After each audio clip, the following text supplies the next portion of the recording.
Hello, everyone. Welcome back to the fastest growing life insurance podcast on YouTube and your favorite podcast channels or wherever you download. My name is Caleb Guilliams. I'm here with Dom Rufran, and today we're going to talk about life insurance being or not being an investment. This was brought up recently. I had Barry Brooksby on the Better Wealth Show, and Barry mentioned the two dirty words, Dom. He said guaranteed investment. He literally said that, and I pushed back, as anyone that follows what we teach, we do not sell life insurance as an investment. We're going to talk all about that and more, trust me, in this episode. And I kind of pushed back, and he kind of dug his heels in, and then I had him back on with one of his colleagues, Steve Gibbs at Insurance and Estates, and we talked a little bit more about that. And we landed on the aspect of potentially using the word asset versus the investment. I know we're maybe majoring in the minors, but I think it's important that that language matters, because when people say things like investment, they have a different way of thinking about something, just because now they're comparing it to other investments. Last thing I'll say, or I'll say two more things, and then we can talk about this because this is going to be a fun episode, is I had a conversation with Todd Langford the other day. This is an episode that has not aired yet. And we talked about the importance of cash position. So nothing to do with life insurance in general. We know this just being in business, that having cash might be even more valuable than, what the net worth says on the balance sheet or in the bank account. Having access to cash allows you to be able to maybe breathe a little bit more calmly, maybe think more long-term, maybe be able to take advantage of things that is you're able to say yes when other people aren't. And it potentially allows you to play long-term games. And those long-term games might compound to be far greater. The reason I'm bringing this up is the cash position and belief is really a vital thing to believe. Because if you can get behind yes, I agree that even if in your 20s and 30s and 40s, having a strong cash position actually makes your financial life better. If you actually believe that, then the next step of okay, let's talk about what assets that you could have as a cash equivalent. And life insurance, especially max funded whole life insurance, becomes a very attractive cash equivalent. The problem is we're always sometimes backpedaling on comparing it to an investment when we shouldn't even be playing that game. So I know I brought Barry Brooksby, talking about the guaranteed investment, and he had really good points. And that's why a lot of people do call life insurance an investment, is you can make some points to it being an investment. I talked to Todd Langford, who talked about the importance of cash position. And then we have I would say our biggest fan. He's not in love with us. I think of, when we have people that praise us and criticize us, you have to take everything with a grain of salt. But we have somebody who I think he changes his username every 3 months. I don't know why. I don't know if other people block him. We've never blocked him. We've never done anything to him. But he shows up every 3-4 months with a different username, and he usually comments on most of our videos, and a lot of times it's about me, just in general, about how I'm a terrible interviewer, I talk too much, which there's probably truth in a lot of the things that he's talking about, how I into myself, how I'm super egotistical, blah blah blah, all those things. And I read all the comments, but you have to take, again, praise and criticism with a grain of salt and not let it get to your head. But you can learn from everything. But he said recently that that I don't want to debate him, and he doesn't understand that I don't understand wealth conservation and cash equivalents.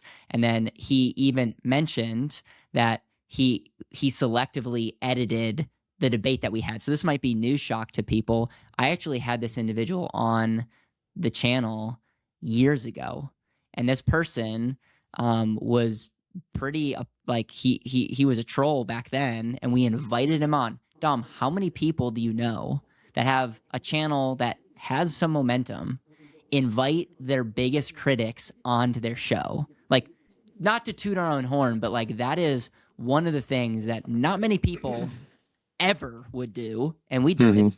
And on that, I mean, we can post the video in the comments. You can see for himself, like, you know, this person made some good points, and I think I made good points as well. And this person ended up publicly changing his mind, and even, you know, if my memory serves me well, he like had his, like, he took his shirt off, like he had a shirt under it, but he's just said like, you've convinced me, kind of deal. Now, there's probably other things going on in this person's life. I don't think it's all just the talking points on this channel that get him going, but there's probably something that set him off. And then since then, he's kind of been, you know, trolling ever since. All that to say is he talks about, you know, life insurance actually being an investment. He in one of our other comments, he said, the Actuarial Society confirms whole life cash value is an investment. Case closed. Be humble, Caleb. You don't, and then he has his name, and that's very similar. And so we're going to talk about that. And when we asked him to cite, like, hey, sure, show us where it said this, it's been crickets, and there's been nothing that he shared. And when he says that we selectively edited, we didn't selectively edit anything. We post the whole thing. So it's just very interesting. And it's like I asked ChatGPT, because he didn't give us any proof. I said, the Society of Actuaries say life insurance is an investment, ?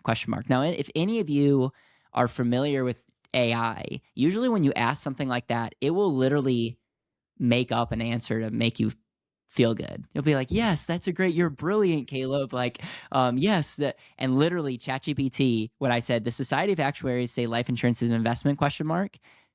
The answer to ChatGPT, no. The Society of Actuaries does not officially define life insurance as an investment in the traditional sense. And then, you know, so that I'm like, I gave it every opportunity to give me like a word salad to why it could be an investment, and it's not. I think one last thing, and then we'll get going, is if I define ChatGPT, define what an investment or investments are. I think it's important for us to just get baseline. Okay.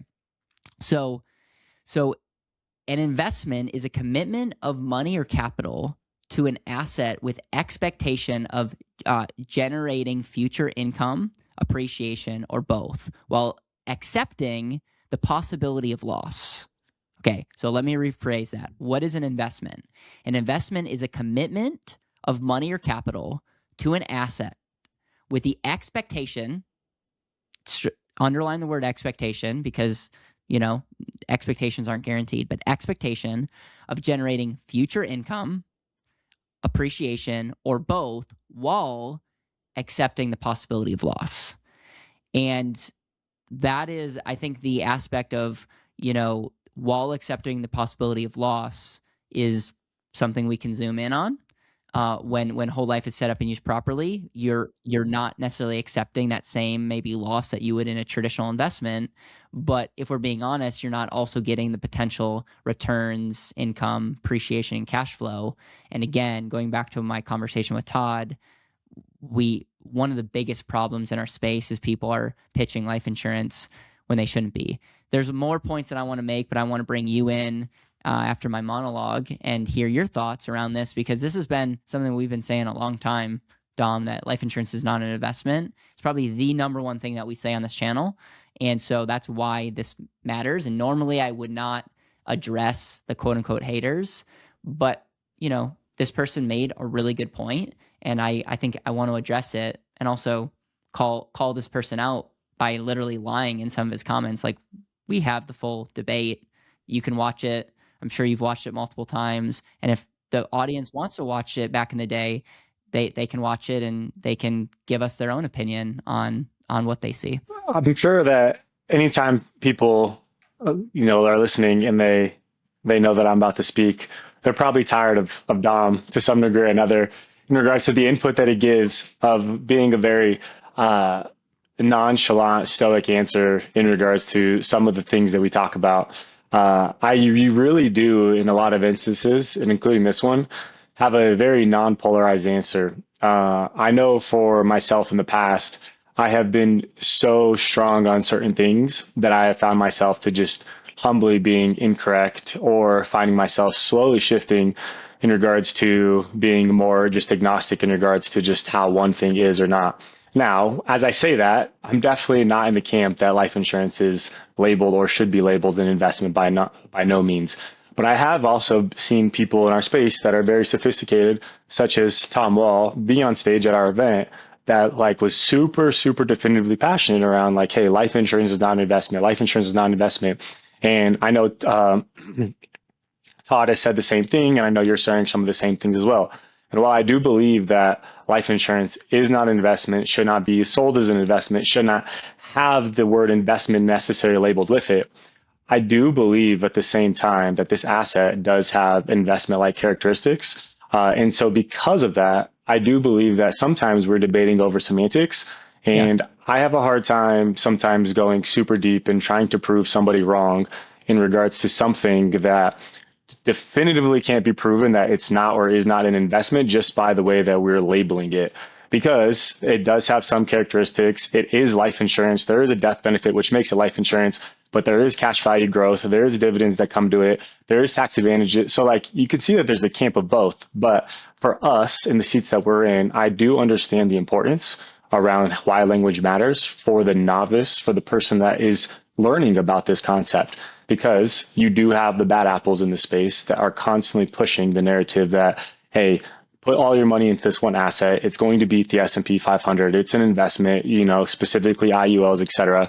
And it gets people into a bad scenario, which then we're now having to go into debates left and right of like, is it an investment or not? Because we're comparing it for the growth, which comparing the growth in life insurance, comparing the growth in the S&P is a terrible thing to do anyways, but we're having to then have these conversations anyways.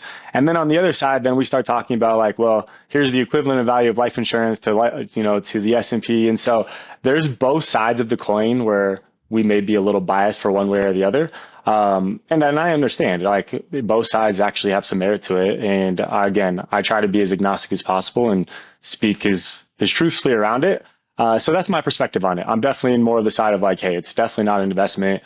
The guy's speaking like, hey, it definitely is an investment. Like, it's just not actually accurate for him to say that. But there are, characteristics that do make life insurance. So in whole life specifically, some characteristics around it, very far from an investment, but also do make it act like some to some degree. Totally. And you could actually make the argument that it can outperform typical investments when you look at all the benefits that you get. And then when you look at studies of people, if I sell my PayPal exposure, I lost 44%. Thank you very much. As I looked at my portfolio today. So yeah, whole life did a lot better than what PayPal has been doing so far. And that's just one example. So it's like there's a lot of different conversations that we could have. And the reason we're adamant about this is number one, we're countering a lot of bad actors that are out there aggressively selling something. So the reason, like you would think if you're in our boat, just be like, yeah, let's call it an investment. Sure, if you want to call it an investment, we have clients that probably call life insurance in their head an investment. Totally fine.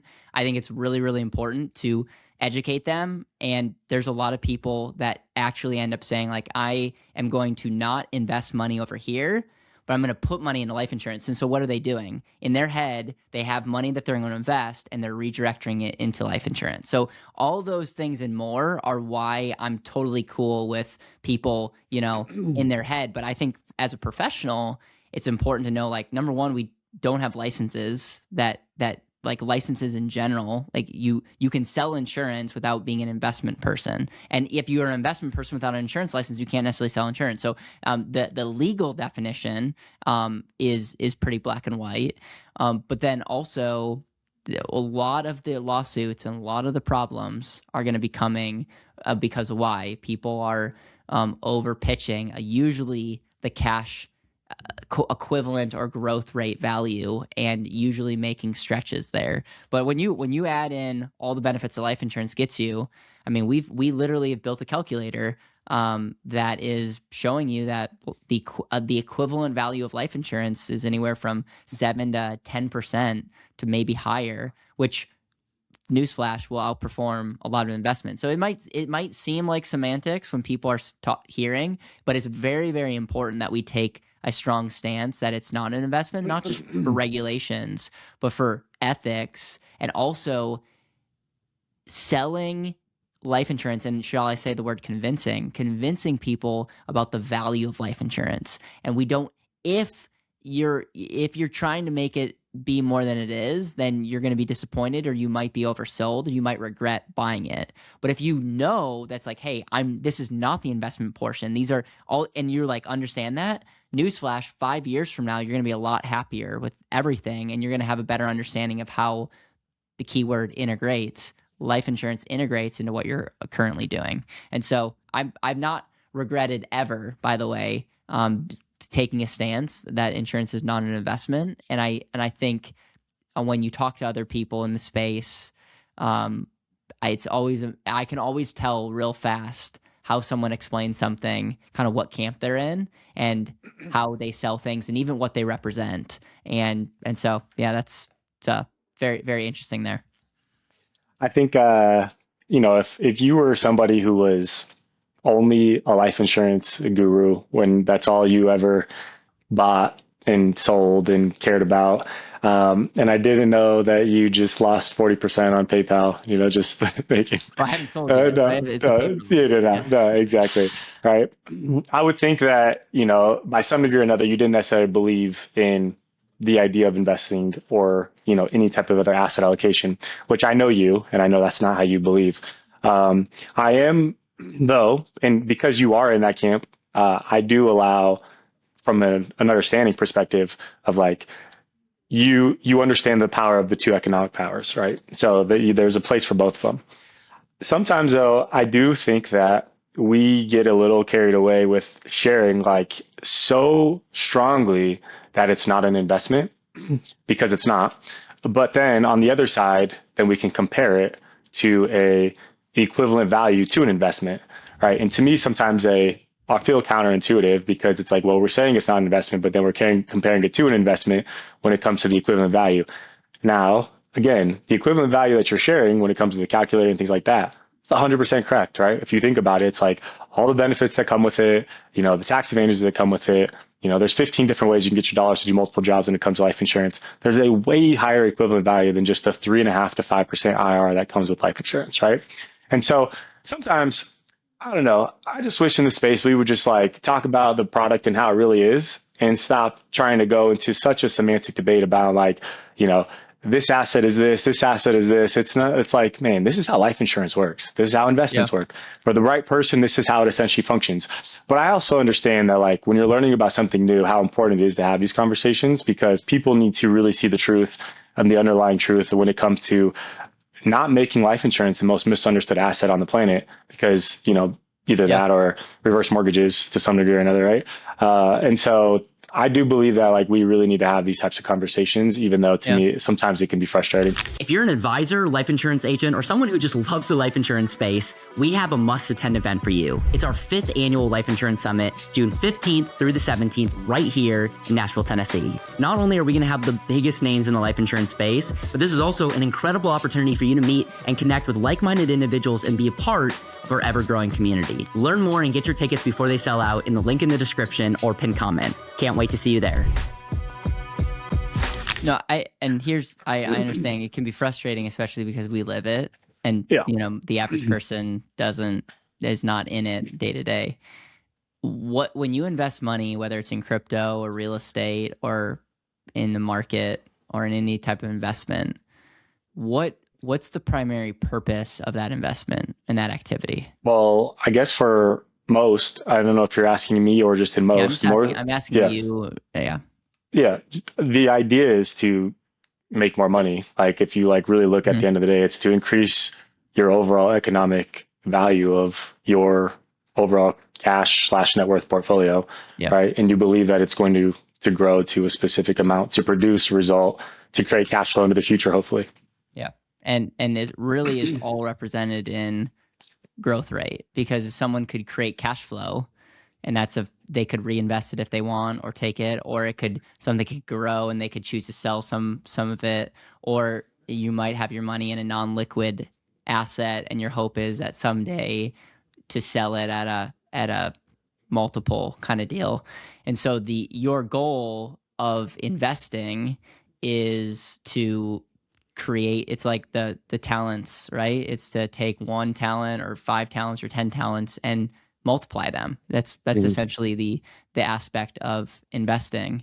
And one of the aspects of insurance and why I think the equivalent value is important is we're putting a value on things that aren't necessarily easy to value, like death benefit, like tax efficiency, like creditor protection, like potentially chronic and critical illness riders and others. And so and we're very, very clear in our videos, it's like, hey, if an equivalent value of 8%, well, it's not actually getting you 8%. So if you had an 8% investment, your cash value is not going to be identical. But in an investment, it's usually doing one thing for you. The goal of investing is to multiply, but there's nothing else that it's doing for you. And in a life insurance, it's a contract. You could even say it's a special type of trust. And there is an aspect of a multiplication aspect, but there's so many other parts. And so I know it can be repetitive, but I do believe if you ask most people that had an insurance license, they wouldn't even be able to articulate the value of life insurance as a contract and the multiple jobs. In fact, majority of people in our camp have a hard time. And that's not me trying to create shots. That just is like why I'm okay being repetitive and why we have to pick certain battles. And so that is one of the reasons I'm justifying why I make a big deal about the No, investment thing. That's one of the reasons I make it creates a shock factor, but then it also ultimately justifies why I personally redirect more money into life insurance than any other quote unquote investment, and why I'm happy at that this young age is. And so that's my no, that's great. justification. You Yeah. you actually articulated that really well.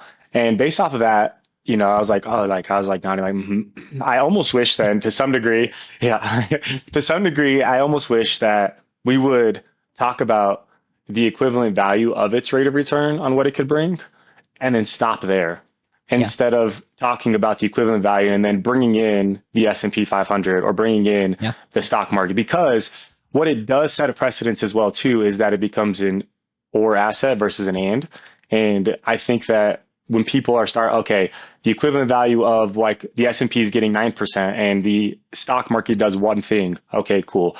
Well, then if you talk about life insurance, it gives multiple jobs, the equivalent value is X. If we could no longer have the or conversation and it's the and, it's like, well, now I can think differently and I can start just, okay, storage of capital.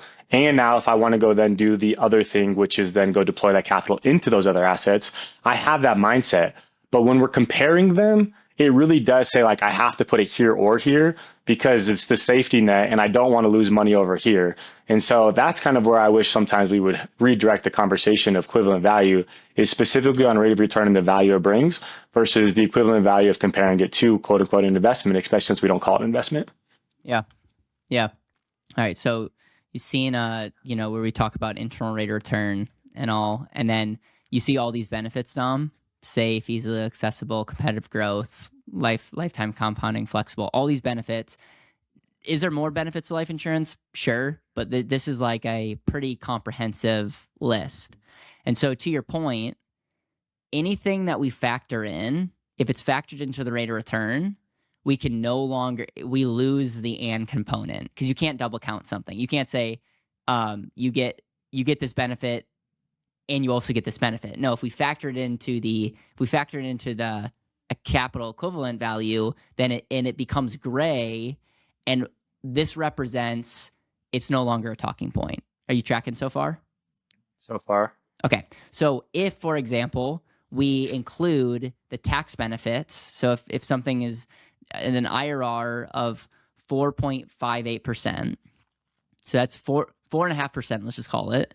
And now we talk about the potential tax benefits. Again, this could be, we're using 30%, and where we're essentially graying out the tax deferred growth and the tax-free access, because we're now including 30% tax that you're not paying. And so if we're going to talk about the tax benefits, we're graying out the tax benefit. So right now, if we just stopped here, we get a taxable equivalent of 6.5%. Everything in green is still an and. I still it's safe. I still can access my money, but I can no longer talk about the tax benefits and also say, like, I'm already factoring in the tax benefits into the equivalent. So I can mention it, but it would be double counting if I tried to on top talk about the tax benefits when I've already put it into the equation. Making sense?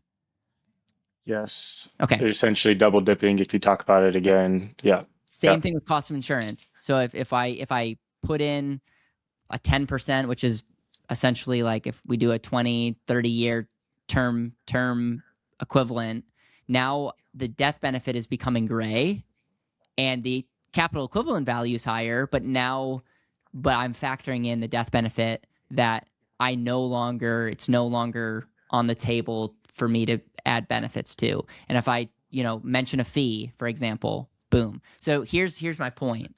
I'm not saying that life insurance gets you anywhere close to 8% actual IRR, because it doesn't.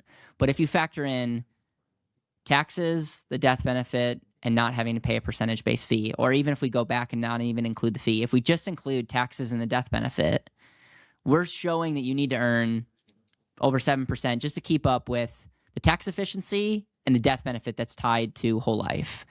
All the other green benefits are still things that we're not even factoring in that are still talking points. Like, it's super, super safe. You're going to get compounding to the day that you die, whereas not all assets you have that same confidence level. Flexible, you can leverage against it. It's private. In some states, it's really, really private. There's creditor protections. There's chronic and terminal illness riders. It's easily accessible. All those benefits are not things that we're factoring in. And so I don't know if you're catching what I'm trying to say here, but this is like the epiphany that I have. I'm like, we can actually do both. You can have if we could figure out a way to gray out all these benefits, the equivalent return could be pretty large. But there's some things that are just really hard to gray out, because it's like, what's the value of actually having a guarantee? I don't know. What's the value of actual credit protection? The interesting conversation then to add, to play devil's advocate, would be, well, you could have an internal value calculator for life insurance, and life insurance may have the most of these. Like, you can get your dollar to do 15 plus jobs, et cetera. But if you're to look at any other asset, you could have some of these that would be on that list, right? And so, like, if you're looking at the S&P and you're like, okay, well, it already gets 9% growth, right? Then you start adding in other things like easily accessible, and then you can leverage against it. So then it's like, well, now its equivalent value is now 13, 14%, right? What if somebody comes at you and says that because it has other benefits besides technically just the rate of return? Well, I love it. Number one, just because you leverage against it doesn't necessarily bump up the rate of return. It's a benefit, but it's hard to measure the fact. Like, it's less easy than like a taxable equivalent or something that you would pay for. But I love it. And so then we would compare it. It's like, let's say you have your equities that you're hoping can earn 14%, and you have a taxable equivalent of 7%. Well, then you just look at the pros and cons. You can leverage against your equities, probably not at 95%, probably at 60%. And it really is going to come down to, well, okay, safety and guarantees. One, you're getting paid less for the safety and guarantees, and the other one you're not. So my question to people would be, if you wanted a foundational asset to store money and use, do you want it in the equities, or what's the value of safety? And in this case, I know it's extreme, but in this case, it would be 7% would be the value of potential growth. So I still think that it's totally great, because there's this helps you decide pros and cons, and most people will never actually do the work to do this. But this is why I actually think for entrepreneurs, this is like a really, really good place, because it's like, we're just having a conversation of where you should store your money. And if you can find a better place to store your money, do that. Don't do that. And the more I learn about this, I'm like, man, like, why wouldn't you store your money in life insurance? and then Yeah. utilize that capital to invest in your 14% deal. Yeah. And that's why I like this idea of looking at the equivalent value. But I don't like looking at the equivalent values to each asset specifically to each other, because if you start to look at like an asset like real estate and you start to look at the equivalent values of what that could actually do, right? Real estate is probably the next most sexy asset to what can give your dollars more than one job outside of life insurance. But the equivalent value, you could argue, is probably a whole lot more, excluding the death benefit. Like if you take the death Totally. benefit out of the picture, right? Real estate is obviously, I would be an asset that's 10x better from an equivalent value comparing. So therefore, if we're looking at it just like that, an isolated box, you're now looking at it in an or asset. I should always put my money into real estate, excluding life insurance if it's an or asset. But the best part about this is I don't have to choose. I get to do both, and I get to do and. You put it into an equivalent value, but life insurance can give you 15 plus multiple jobs, compounds, benefits, death benefit, and I then go get the next 5+ jobs that get a even better equivalent value in an asset, and now I use both together. So why do you think, because I look at, you should compare the equivalent value of real estate, but real estate has some fundamental things that would make it problematic to potentially, like, no one in their right mind's like, you know what I'm going to do? I'm going to save a ton of money into real estate. And then like, that's, you look at it as an investment. I'm going to invest my money into real estate because it will hopefully appreciate. It will create cash flow. There's some amazing tax benefits. I can use leverage. Those are 4 benefits that you would get in a real estate when set up and used properly versus maybe other assets. There's some amazing benefits to real estate, but what you don't get is guarantees, safety, heavily liquidity. Like, I'm not even talking about the death benefit. I'm just saying, like, if I was to look at where should I store capital, like let's say an emergency fund. I want to save an emergency fund for the business. Real estate is not on the table. Like, it could be an amazing investment, but it would be like, I would not want to invest my money even into a safe real estate property and get a HELOC. That wouldn't be on the table. And so that's where like I hear you, and I think we're saying the same thing. But I actually think when you compare the benefits, this only highlights life insurance for the job. But if I'm now looking at multiplying money, I'm not looking to life insurance because, so it's like if I'm looking at multiplying money, it's either in businesses, investments, crypto, or the market are like the 4 things I would consider deploying capital in. And life insurance is not one of them. Yeah. So you were validating my point is like, if you were looking at them in an isolated box, like you're looking at it in, or like, if I'm having to choose between storing my money for business safety in regards to like real estate or life insurance, right? Specifically for this one purpose, I could argue that I want to put it into life insurance, but still that does create the and effect because I'm putting into life insurance and then I'm going to put into my business again. If I'm talking about only an or conversation and not an and, so I can't put it into life insurance and then go borrow for my business. That's not what I can do. The conversation that I put in life insurance and nothing else, it sits there for the rest of its life, doesn't do anything else.